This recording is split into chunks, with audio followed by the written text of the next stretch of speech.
When Neil Armstrong first stepped on the moon in July 1969, it was not merely the end of a quarter-million-mile trip or the winning of a political challenge, but was instead the culmination of the efforts of hundreds of thousands of Americans working to create a brand new technology. Between 1969 and 1972, America's Apollo space program successfully sent 6 two-man crews to explore the lunar surface. The exploits of these 12 rather common-looking men captured the attention and imagination of the entire world. These are the uncommon stories of the members of a most elite fraternity, the fraternity of Moonwalkers.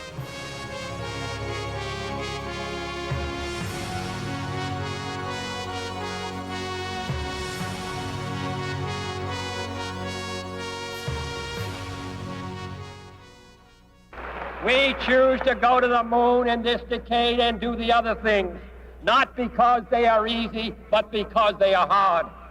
Because that goal will serve to organize and measure the best of our energies and skills. Because that challenge is one that we're willing to accept, one we are unwilling to postpone, and one we intend to win, and the others too. I don't think we realized at the time, how absurd and ridiculous it was. It was a crazy goal. I mean, like, it was a lunatic thing to do. And I think all the people that were involved with doing it knew it was a lunatic thing to do. I mean, they were landing on the moon 7 years after Kennedy said, get started. And that's a lot to achieve in 7 years. We were struggling mightily to figure out how to use the Atlas rocket and the spacecraft and so on, and to accomplish this relatively modest goal of getting a man in Earth orbit.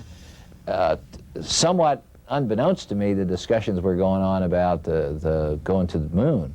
And when I heard that announced, I mean, it was like a major shock to me, because the challenges that we had in putting this little 2,000-pound capsule into Earth orbit were plenty big enough. I believe this was probably the most dangerous period of space flight, because the spaceships that we were flying were not particularly reliable. The technology was very primitive at that period of time, but we had the guts and the courage and the belief that this quest, the search in space, this process of discovering this new environment was worth this risk.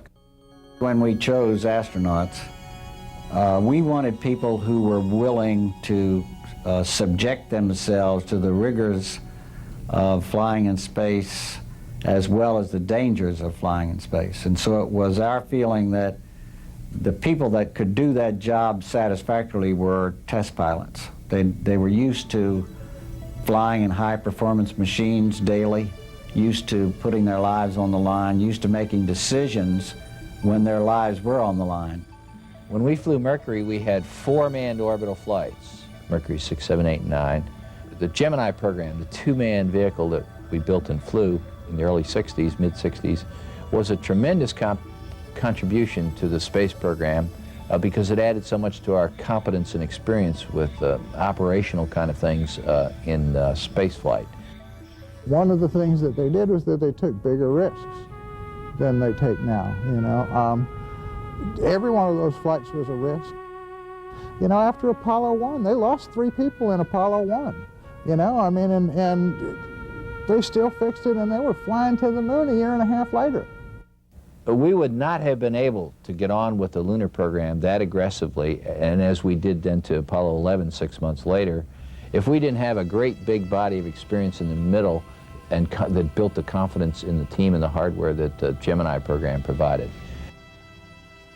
The Saturn V rocket that would take 3 astronauts to the moon was by far the most complex piece of machinery ever built. It was over 400 feet tall, weighed over 6.5 million pounds, and had over 6 million parts in it. The command module, located on top of this rocket, was where the 3-man crew stayed during their journey to and from the moon. The fragile-looking lunar module was designed to take 2 of the astronauts to the lunar surface, while the 3rd astronaut remained in lunar orbit in the command module. Even if the rocket functioned at 99.99% efficiency, up to 600 parts could potentially fail, resulting in the loss of the mission and crew. Every part in it was built by the low bidder, you know? So, I mean, when you're sitting on top of the thing, I mean, like you know better than anybody else how complicated it is, how many moving parts there are in it, you know? I mean, the wiring in the thing could wire a small city. And every inch of it is full of exploding fuel. You know, I mean, it's equivalent to sitting on top of an H-bomb or an A-bomb, I mean, or enough of a bomb to where you don't care what kind of bomb it is. I mean, you're gone if it doesn't work right.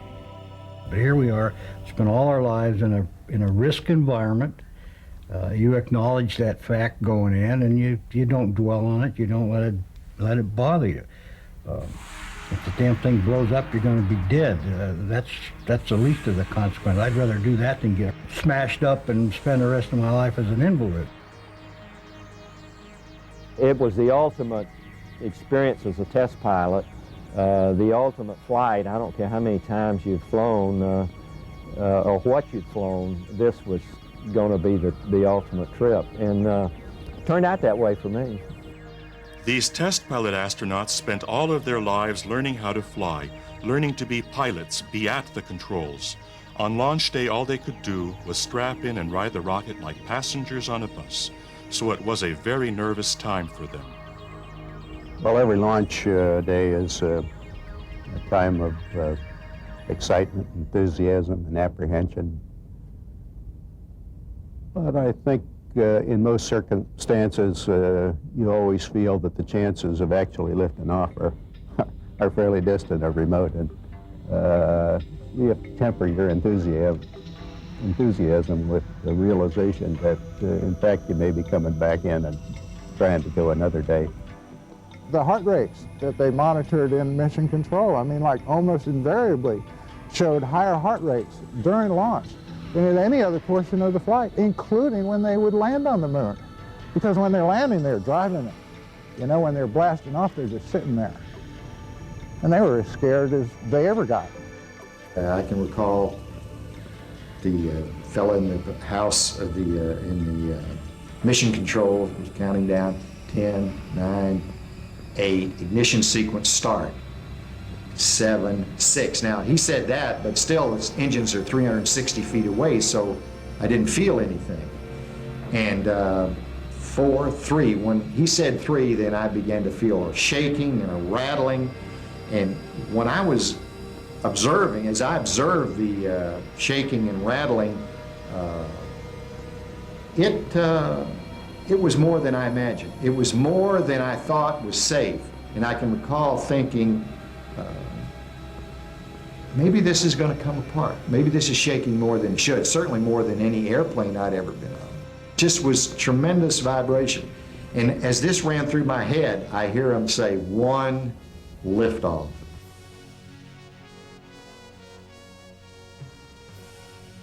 People said that when that vehicle left the ground, it shook so much that the ground vibrated. You couldn't prove it by me. I was sitting in the top of it. I think my knees were shaking. But there again, it was vibrating so much you couldn't tell. I remember the vehicle really started shaking from side to side. It was just a slow acceleration as it lifted off and took 10, 11 seconds to clear the tower. And I thought they'd never say tower clear. And the whole time it was shaking like crazy. I thought there was something wrong with it. So I didn't know whether it was going to go in orbit or not. But John was real cool, and he said we'd go, and sure enough, we went, shaking like crazy during the whole first stage.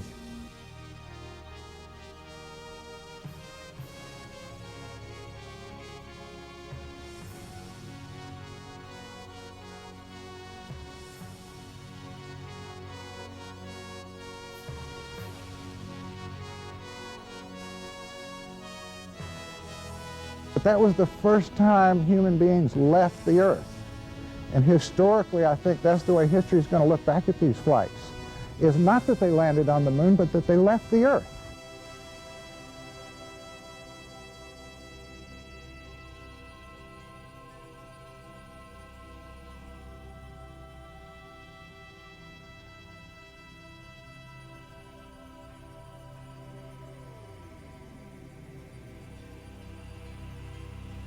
I remember looking at the window saying, I hope that doesn't break.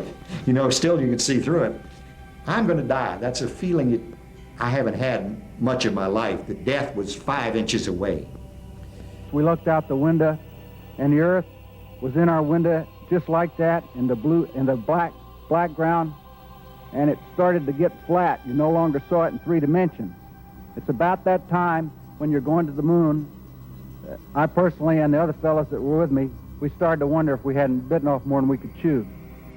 They weren't looking at the moon on the way out there. They were looking back over their shoulder at home as it got smaller and smaller and smaller and smaller. And if you go around and you talk to them all, they'll talk to you about the earth more than the moon, more than anything else. I mean, they'll talk poetry about what the earth looks like. And I can remember looking back at the earth and seeing it go. At first it goes away very fast, almost like the fastest elevator. And it's big and it's starting to get small, but it's going away. And you're thinking, boy, everybody's going away that I've ever known. They're going that way, and the 3 of us are going this way. And it kind of is shocking. And I can remember looking at the earth when it got about that big then and thinking, you know, everybody I've ever known, they're all back there. And here we are. There's billions back there. Here we are here. And it's kind of scary, but I wanted to be there, but still kind of frightening. The Earth, as it appears from the moon, is a very small and fragile object. And when you think about it, that's not an inaccurate description. Certainly a lot of the things that we do down here can affect the balance in a very fragile way. The greenhouse effect we're noticing today, for example, the changes between a healthy atmosphere and an unhealthy atmosphere are very subtle, very, very fragile, and you sort of get that feeling when you look at the Earth from a great distance. The first landing on the moon by Apollo 11 proved to be much more difficult than anyone had ever anticipated. There were concerns as to whether or not the lunar module would perform up to expectations, and if Neil Armstrong and Buzz Aldrin would even survive the landing. And this room that we're in becomes alive. As soon as you can hear the noise, the hum in the background as people are talking, but it's when you put your headset on and plug into the console, all of a sudden, you know, these many loops, many people talking simultaneously. And there now you start hearing crispness. I mean, boy, crisp, clarity, decisions. I mean, people are communicating. They're right on top of the job, and all of a sudden it starts to sink in on you that, hey, today's the day. The flight director, Gene Kranz, come on the intercom, and he gave us a speech that I think General Patton would have been proud of. He said, folks, we're here. We are going to succeed. You've been trained. You know what to do, and we're going to go do it. But then he said something was even better. He said, but no matter how it turns out, I'm going to be with you, and no matter what you do, I'm going to be right behind you. And you can't imagine what that meant to a bunch of young fellows who, like myself, were only 25 or 26 years old. Okay, it's go there, Capcom on the hot fire. Okay, all flight controllers going around the horn, gonna go for undocking. Okay, retro, go. Fido, go. Guide, go. Control, go. Telcom, go. GNC, go. Ecom, go. Surgeon, go. Capcom, we're go for undocking. Your brain's moving, your thoughts are moving, you're thinking strategy, you're on your toes, you're ready for anything. And at this time here, I really came to the feeling, and I think this was true throughout the room, that says, hey, we're gonna land on the moon today. But we didn't have time to think about that long, because very shortly thereafter, we had our first of several program alarms during this period of time. A series of computer alarms at the most critical phase of landing threatened the outcome of the entire mission. In the hot seat was a 26-year-old flight controller, Steve Bales, who had the power to pull the plug on the world's first manned lunar landing.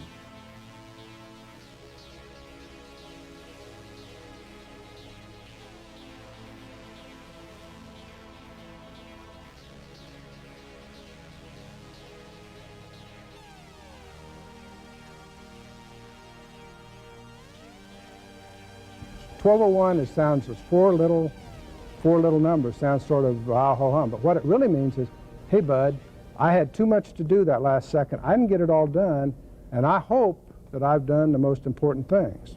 And it's up to you to figure out if I've done the most important things, because I'm going on, I can't stop. And that's what that was all about. We'd have called an abort, but potentially loss of mission, big time loss of mission. That was the concern. The good news is training carried us through. We knew what to do. In our simulations, we're accustomed to having a large number of these kinds of difficulties. So I didn't feel that this was an oppressive situation, not that we weren't concerned about it. That last minute or so was really, really tense, and the tension in mission control was so real you could cut it with a knife, and I'm just babbling along on these, giving them updates and this and that and the other, and Deke Slayton was sitting right next to me during that final few minutes, and about the last minute, he hit me in the side and whispered, "Shut up, Charlie, and let them land."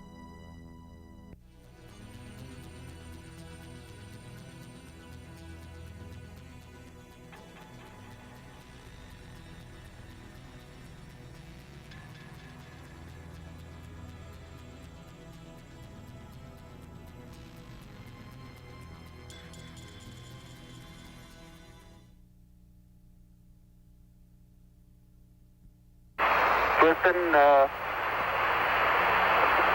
Tranquility Base here. The Eagle has landed.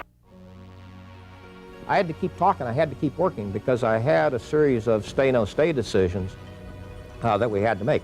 Because in case the LEM spacecraft had been damaged during the descent, or some of the temperatures, possibly we got into a soft landing area where it started to tip off, we had to be ready to abort at any time. So I had to keep my controllers, my entire team grinding away for what we call the T1 stay-no-stay decision.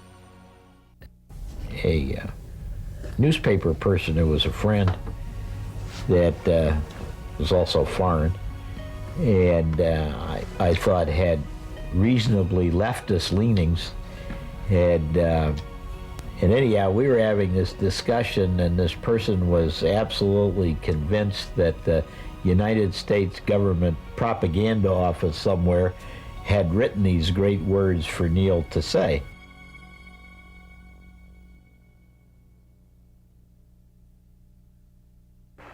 Diathlete for mankind. Then I said, okay, if you think that that's the case, we'll sit down here and we'll figure out what I'm going to say.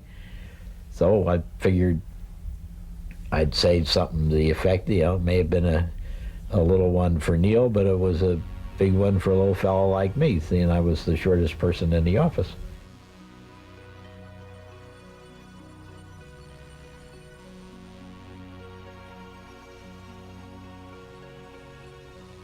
I bet this person $500, which was a reasonably large sum of money in those days.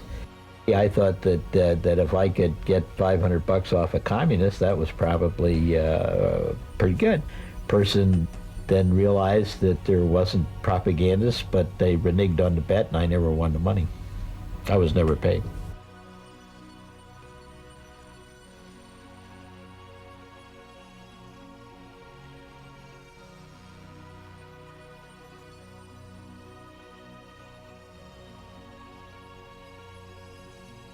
I think I was relieved by the ease that we had in being able to maneuver around. Perhaps impressed by the talcum powder nature of the fine surface itself. As you look at a boot print, it just was so smooth, just like you'd put your foot in talcum powder. On the Earth, with all that equipment on and a backpack, we weighed 360 pounds, and you could barely move your big troll. But when you're on the moon you only weighed 60 pounds, so the jump was delightful. I would just feel good. It's a good feeling because everything about you is lighter, and so I felt stronger. I felt like this is a great day. I can jump. Look how high I can jump. Look at how light this is. I just grab this and move it over here, and normally it's pretty heavy. So it gave me a feeling of being strong and fast, and and feeling good. It was like the best day of a life because all this strength is here, you think. We decide to do the Moon Olympics. I decide to try to set the high jump record on the moon. And as I start to do that, I bounce a couple of times, and then I fall over backwards. And as I fall over backwards, fear strikes. If I split my suit open, I'm dead. As John helps me up, I get very, very quiet as I listen to the pumps and the oxygen flow in the suit. Fortunately, the suit holds, and my fear subsides. The several times that I fell down up there, usually from backing up and hitting a rock or something like that, I would fall so much more slowly on the moon than I did on the Earth, that I never was in danger of puncturing myself. If I started to fall backwards on Earth, I'd just go plunk. But there, falling slowly with that light gravity, I could usually turn around and just catch myself very easily with my hands, and then I could just push like that and push right back up.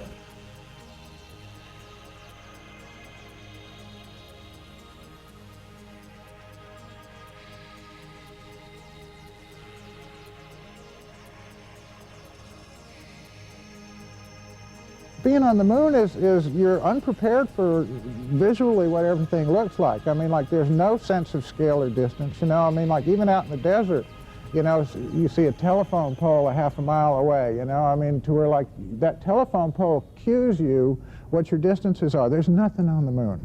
You know, there is no way to tell how far away anything is. I mean, everybody had an incredibly difficult time finding their way around. Later on, when they were taking the rover out there, they were getting lost, you know. I mean, like, they had to be very careful about where they were going. You can't tell distance or size on the surface of the moon. You have nothing relatively to judge distance by except the lunar module itself. And when you take that rover and you drive 15 or 20 kilometers away and go over the hills and around a bend, it's very difficult to find it in the first place, much less use it to judge distance or size. Shortly after the flight, somebody asked him, how did you guys navigate on the moon? And Al said, I don't know, I just followed Pete.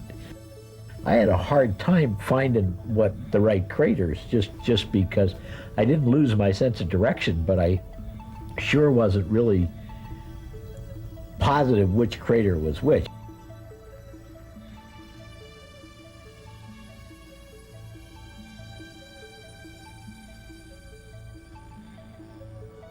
The Earth is 230 or 40,000 miles away, and when you hold up your thumb like this, you can only see the blue clouds, the blue surface and the clouds, and you can hold up your thumb and cover up the Earth.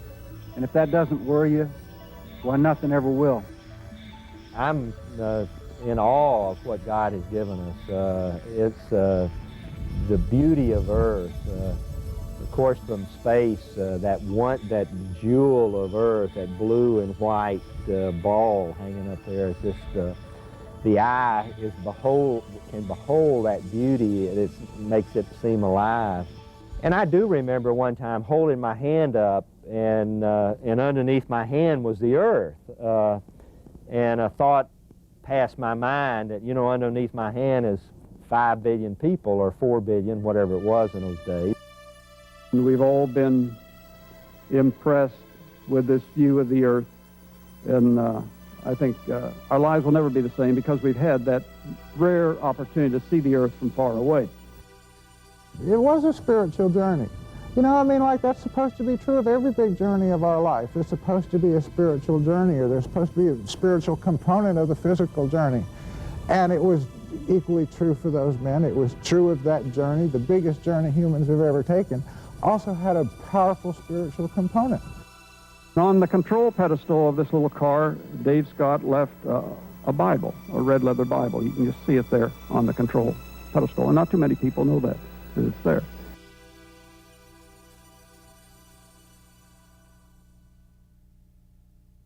Extension, you guys. We feeling good. If that all we're going to do tonight was sit around and talk. One of the funny things that happened during a flight, I have a twin brother named Bill, and Bill's a doctor in our hometown in South Carolina. Well, during the mission, there I am bouncing around on the moon, and my brother walks into mission control. He gets a pass, and he wants to sit on the flight surgeon's console. And a few people knew he was coming in, but I mean, the whole room looked over, I understand, looked at him, and they looked at the TV, and they looked at, you know, and they thought they were, what's happened here? And then all of a sudden they realized the word got around, it was my twin brother. We are identical. So that created a few stares and a few laughs in mission control. After all the scientific experiments had been performed, and after all the moon rocks had been collected, these astronauts still found time to have some fun. We're on the way up there, and I said, you know, when we get to the time we're going to have a little fun in lunar gravity, I'm going to whack a couple of golf balls. And he said, geez, you tell anybody about that? And I said, yeah, I talked to the boss at Giruth, and I told him that if things were all screwed up there, that on the surface, that I wouldn't fool with it, because we could be accused of being frivolous, wasting taxpayers' money and so on. And so he said if things were not going well, that I wouldn't do it, but if things are going fine, then I would go ahead and hit these two golf balls. Raise the die, one more.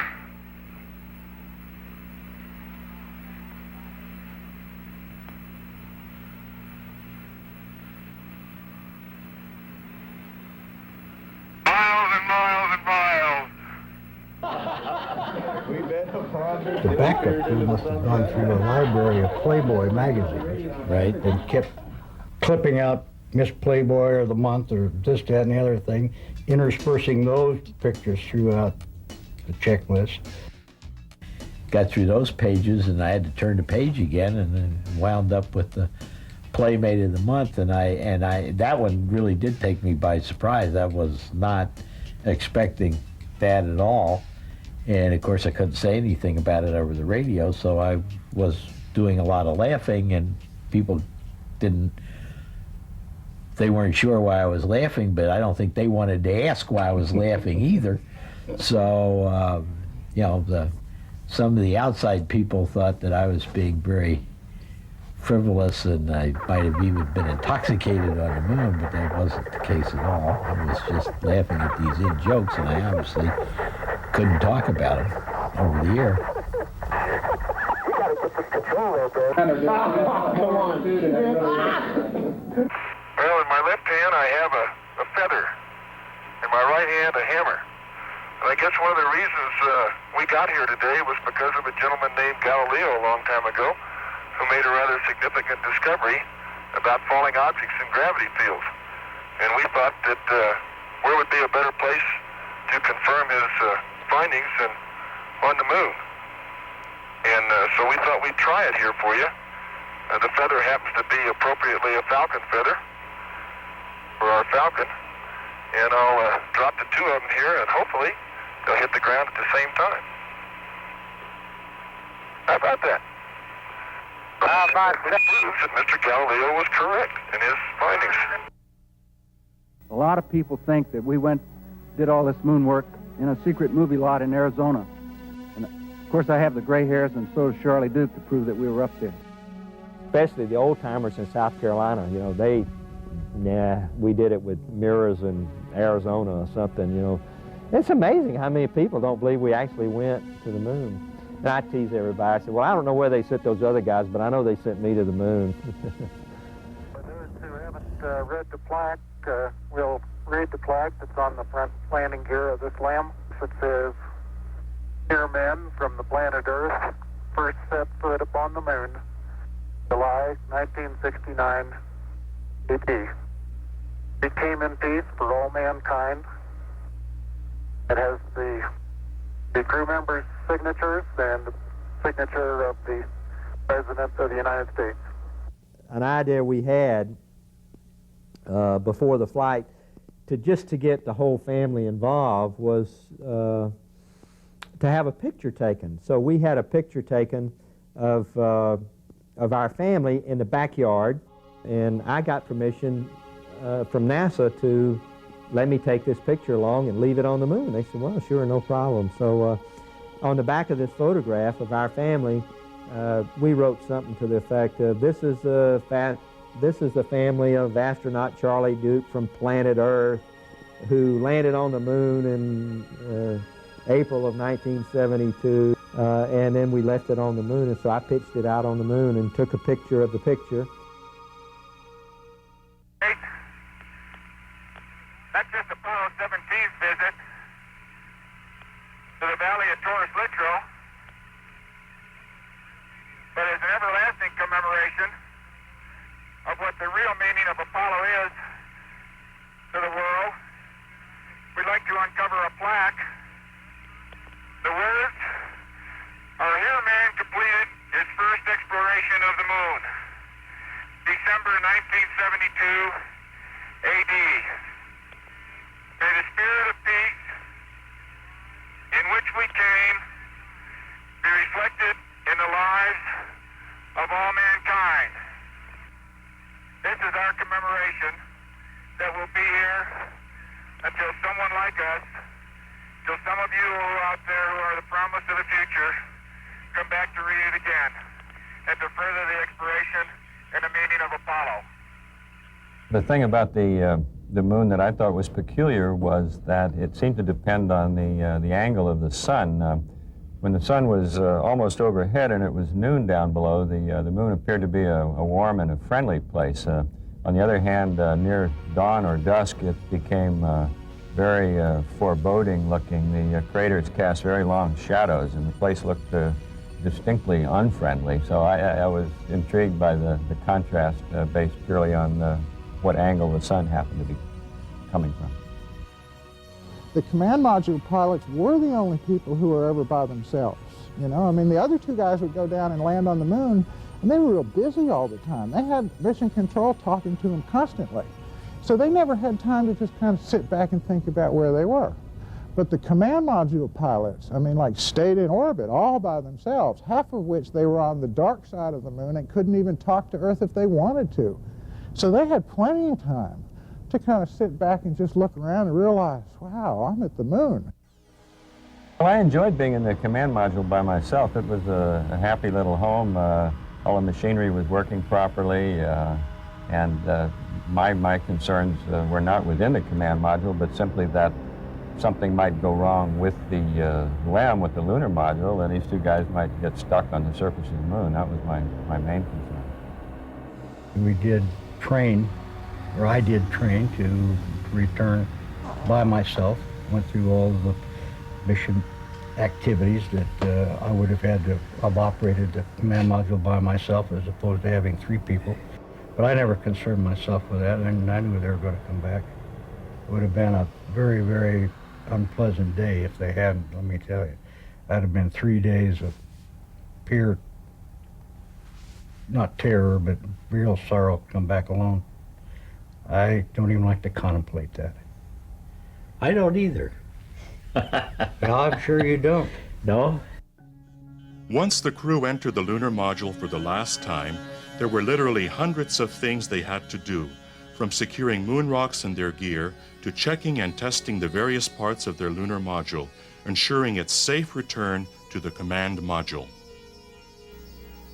We know that there are 200 ways that the lunar module engine could fail to start. It was a pretty tense time.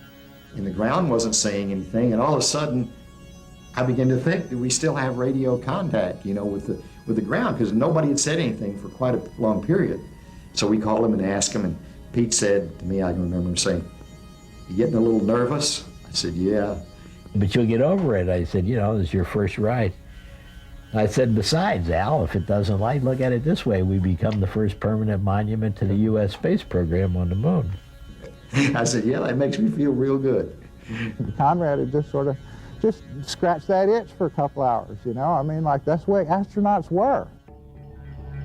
No one will ever forget, and of course we've been reminded over and over again, Neil's first words on the surface of the moon. But not many people remember man's last words on the surface of the moon.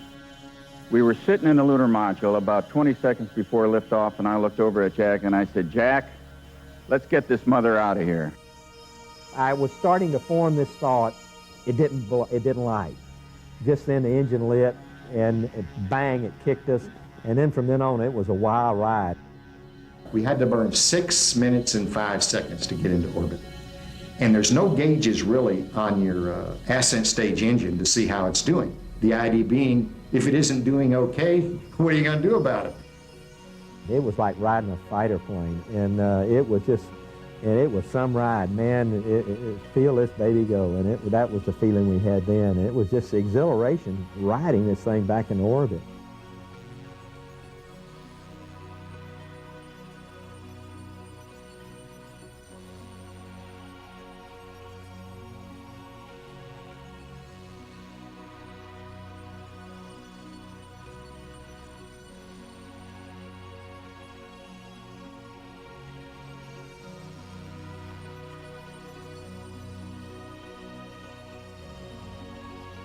And Pete leaned over to me and he says, you know, Al, how would you like to fly this thing?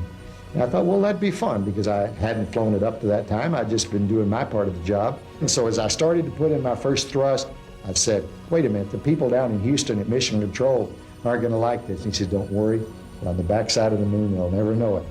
And sure enough, he thought of everything. Back in orbit, both spacecraft came together to rendezvous, and after a quick inspection, the command module pilot performs the critical docking maneuvers required to link both spacecraft together. After the crew, moon rocks, and film were transferred to the command module, the lunar module was jettisoned, and the crew made their preparations for the 3-day trip back home. But somehow going fast again made me feel like we were headed back home. And I think that Neil Armstrong said that the time he felt like they were going to pull off the mission is when he got in orbit. And I agree, because you're going fast again. You feel like once you're going fast, you don't have to go a little bit faster, and then you can head on home. So it was a really good feeling to get into orbit. We were on track, and shortly thereafter we turned our spaceship around so we could see the moon. And the moon literally just began, we were climbing so fast the moon just literally just began to shrink just like that. And you could see it. I mean, literally a whole satellite that big, 2,000 miles in diameter, just began to shrink like this. And that was really spectacular. Then we had to settle down for the 3-day trip home. But that first hour or so was, we were glued to the windows watching that.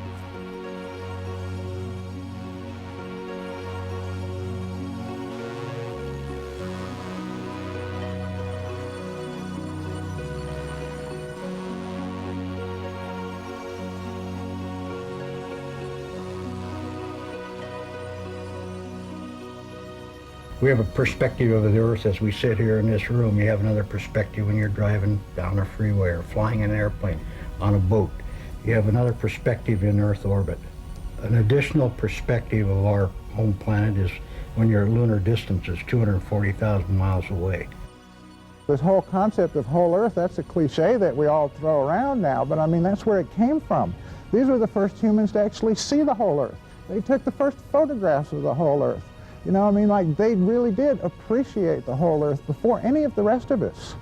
And they brought that feeling back with them. And I think it is slowly communicated out to the rest of us.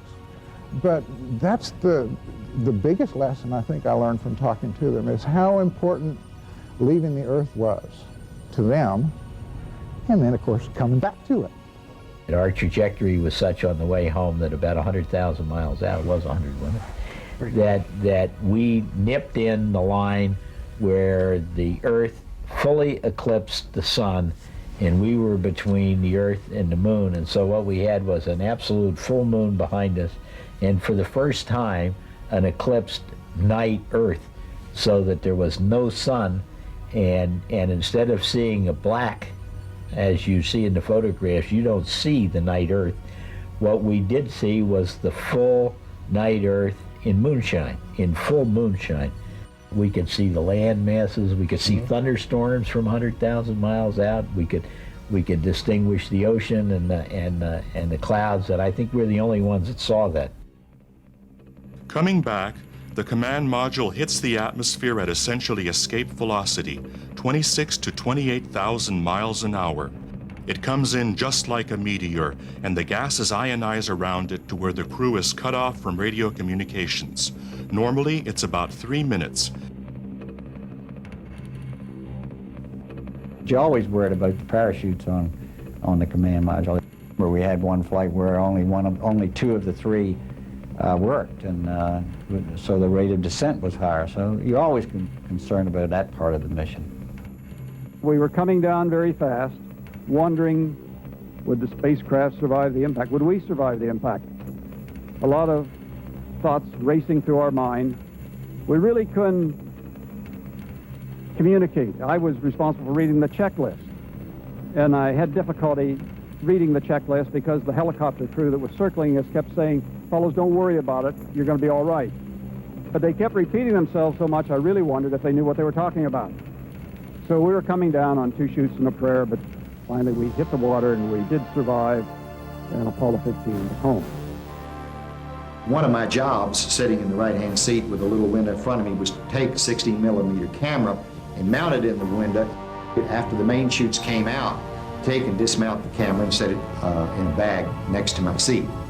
During the entry, everything went as planned, but somehow I got behind the checklist, and when it came time to dismount the camera, for some reason, I decided not to take it off the bracket and put it in the bag.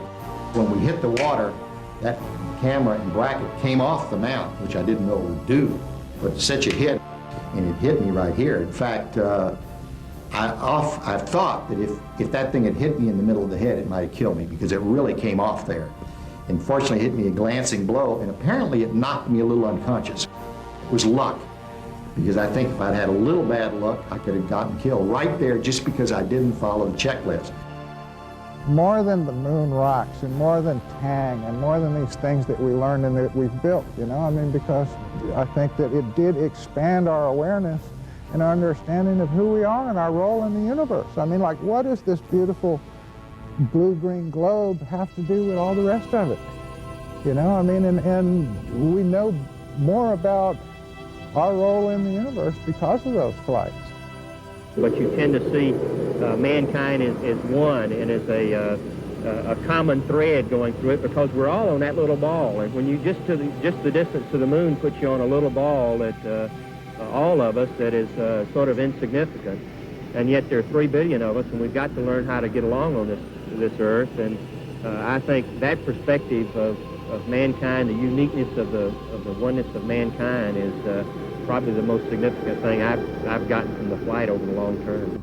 You know, we gotta learn to love one another and get along, and then we can solve our problems through man's technology.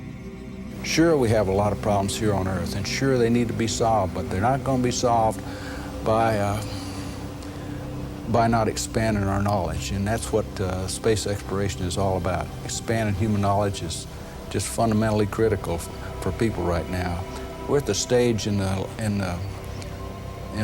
human civilization where if we don't use our brains, we're probably not going to make it. We're not going to be able to make it with our muscles anymore. We're going to have to think about these things. We're going to have to go out there, find new knowledge, look at that new knowledge, and apply it to solving the problems of tomorrow.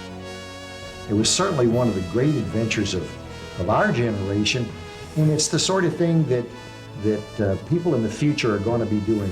Many of the youngsters alive on the Earth today will get their chance to go into space, either to the moon or to Mars, and certainly their kids and their grandkids are going to go. So maybe they'll be curious to see how it was done. I hope that Apollo brought new light to the people of the Earth, so that indeed we can regard the Earth differently, we can regard ourselves differently, and we have been enriched by that experience. Some of them speak to very eloquently. You know, I think the way they talk about the Earth is a big part of that. You know, I mean, to where like the Earth became a personality and a character and a living thing for all of these men, instead of just this abstract place where we all live. And that was great, you know. I mean, I think that, to me, validates the adventure or the journey. We brought back a belief in American craftsmanship at this period of time, because it was an American flag that was planted in the moon. It was American craftsmanship that got there. We brought back a sense of wonder and mystery. It was probably one of the expansionist periods for science and technology. Kids wanted to become astronauts. Everybody wanted to see them. They brought back this resurgence, this interest, this vitality that has always been American. The war that we really must solve if we're going to be successful in the next century is a war that nobody knows we're in, and that's a war on ignorance. If we solve that war, we can whip all the other things in the process. That's what space exploration is all about, expanding our knowledge of what's going on around us. And boy, it's in its infancy. And I think it's important to do it now because I don't know how much time we've got, the human race does. We need to get smarter and we need to learn better how to control our destinies. And I think space exploration is a key to that. I don't see exploring space as ignoring earthly problems so much as it's a different way to grow. You know, we have to grow our way out of our problems. And that's a very serious way to grow. You know, you learn a lot doing it. You learn a lot about yourself doing it. You learn a lot about the planet you just left, you know. And I think that's important. It can all be useful to the growing experience of the human race. But what I think ought to be really important in the way we think about these flights is to realize that going to the moon wasn't the important part. That's just the first place you can stop. What really matters about Apollo is those were the first people to leave the Earth, to go anywhere. You know, in the next 500 years, if we don't destroy ourselves, who knows where we'll go? You know, I mean, there's a whole universe out there waiting for us. The astronauts who left the Earth and walked on the moon are considered the greatest of all explorers and adventurers. They risked everything in the search for answers about the origin of our solar system, and their efforts were the fulfillment of a dream as old as humanity. When Gene Cernan last stepped off the lunar surface in December 1972, it marked the end of the golden era of lunar exploration.